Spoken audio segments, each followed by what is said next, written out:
Satuan Provos menggelar razia di lingkup Polrestabes Palembang. Razia ini lebih sedikit unit lantaran razia tersebut merupakan razia ketampanan personil anggota Polrestabes. Inilah suasana razia ketampanan yang digelar di halaman Mapolrestabes Palembang. Razia sikap tampan ini digelar setelah apel pagi yang dilakukan personil Polrestabes Palembang yang dipimpin langsung Kapolrestabes Palembang. Kegiatan ini dilakukan untuk memberikan pelayanan kepada masyarakat yang hendak mengunjungi Mapolrestabes Palembang, agar para personil terlihat rapi dan tampan saat melayani masyarakat. Dalam razia ketampanan tersebut, petugas Provos merazia personil dari rambut, kumis, dan pakaian.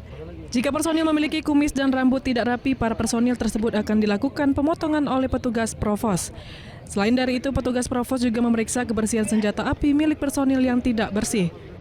Hari ini dilakukan pemeriksaan kepada anggota terkait dengan sikap tampak, tampilan anggota dalam tugas sehari-hari, sehingga dengan sikap tampang yang dimiliki oleh anggota dapat menjawab suatu pelaksanaan tugas dengan sebaik-baiknya.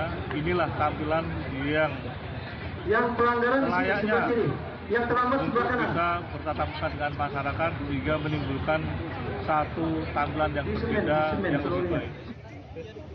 Menurut Kapolrestabes Palembang, kegiatan ini dilakukan untuk memberikan pelayanan kepada masyarakat yang berkunjung ke Mapolrestabes Palembang agar para personil terlihat rapi. Dari Palembang, Muhammad David, iNews melaporkan.